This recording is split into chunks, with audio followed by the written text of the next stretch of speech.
ठाण्यातील येऊरमध्ये जमिनी हडपणारी टोळी सक्रिय असून शासकीय अधिकाऱ्यांच्या संगनमतामुळे गरीब नागरिकांच्या जमिनी बळकावल्या जात असल्याचा गंभीर आरोप आमदार संजय केळकर यांनी विधानसभेत केलाय. पावसाळी अधिवेशनात प्रस्ताव क्रमांक 293 वरील चर्चेत त्यांनी गुजरातच्या धर्तीवर जमीन संरक्षणाचा कठोर कायदा लागू करण्याची मागणी केली. केळकर यांनी ठाण्यातील अनधिकृत बांधकामे, शासकीय भूखंडावरील अतिक्रमणे आणि महसूल बुडवण्याच्या प्रकाराकडे सरकारचं लक्ष वेधलंय. दर्शन सागर डेव्हलपरने म्हाडाकडे हस्तांतरित होणाऱ्या 31 सदनिका विकून कोट्यवधीची फसवणूक केल्याचा आरोप करत संबंधितांवर कठोर कारवाईची मागणी त्यांनी केली. तसेच परवानगीशिवाय सुरू असलेल्या SRA प्रकल्पासाठी बेकायदेशीर माती उत्खननातून शासनाचा सुमारे 10 कोटी रुपयांचा महसूल बुडाल्याचा मुद्दाही त्यांनी उपस्थित केलाय. याशिवाय धोकादायक झाडांची मोफत छाटणी, BSOP इमारतींचे प्रश्न आणि मृत व्यक्तींच्या पत्नीला कायमस्वरूपी नोकरी देण्याबाबत शासनाने ठाणे महापालिकेला निर्देश द्यावे अशीही मागणी त्यांनी केली. अध्यक्ष महोदय, ठीक आहे. या 293च्या प्रस्तावावर काही मुद्दे मांडण्यासाठी मी या ठिकाणी उभा आहे. अध्यक्ष महोदय, याच्यामध्ये लँड ग्रॅबिंगच्या संबंधामध्ये देखील उल्लेख आलेला आहे. जमीन हडप करणं, दडपशाही करणं.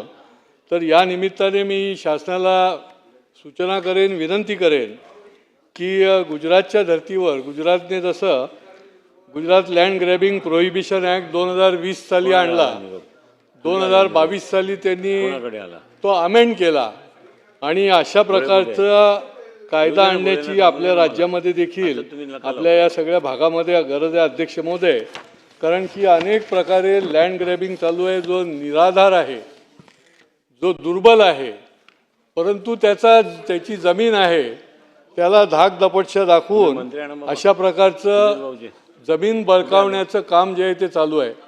आणि विशेष करून मुंबई आणि आसपासच्या भागामध्ये प्रत्येक स्क्वेअर फूटच्या मागे म्हणजे जमिनीच्या भोवतीच सगळी गुन्हेगारी आहे की काय, आणि जमिनीच्या भोवती निरनिराळ्या पद्धतीची युद्ध चालू आहेत, मारामाऱ्या चालू आहेत.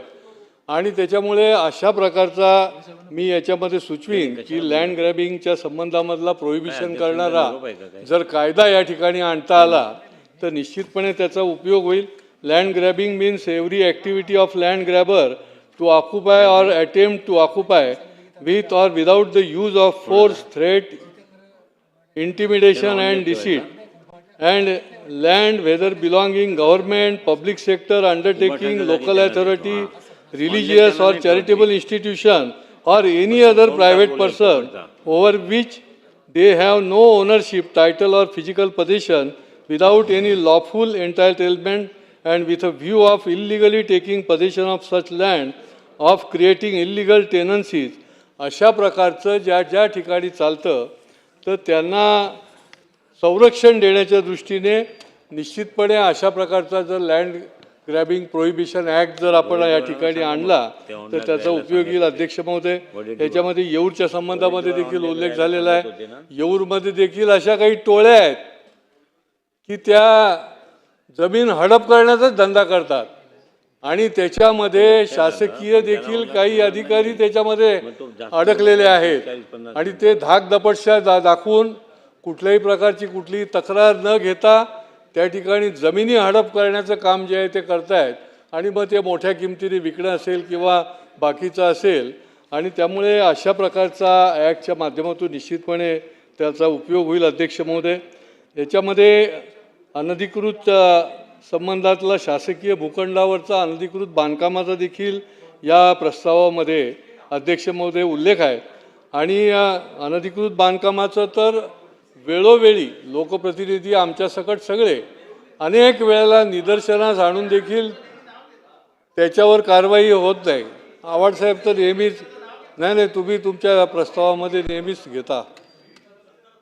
अनधिकृत बांधकामाच्या संबंधामध्ये देखील अध्यक्ष महोदय, जो अनधिकृत बांधकाम करेल, आता तर सहाय्यक आयुक्त आणि यांचं काही कामच उरलेलं नाही, ते काही करू शकत नाहीत, तर त्याच्यावर देखील असा काही आपल्याला धाक बसवण्याकरता त्याला देखील MPID असेल, अजून काही कडक उपाययोजना असेल ती करण्याची गरज आहे. अध्यक्ष महोदय, आपल्याकडे सगळं आधुनिक आपल्याकडे टेक्नॉलॉजी उपलब्ध आहे. आणि त्याच्यामुळे अधिकाऱ्यांनी बघून देखील ते करत नाहीत. दिलीप सोपल तर या टेक्नॉलॉजीचा उपयोग करून त्यांच्यावर कायद्याने कारवाई करा. ज्ञान, मुझे हेल्थ केयर फील्ड में करियर बनाना है, कोई स्ट्रॉन्ग ऑप्शन है? बिल्कुल है। अभिनव इंस्टीट्यूट का BPTH बैचलर ऑफ फिजियोथेरेपी। आजकल फिजियोथेरेपिस्ट की डिमांड बहुत हाई है। कोर्स रिकॉग्नाइज है ना?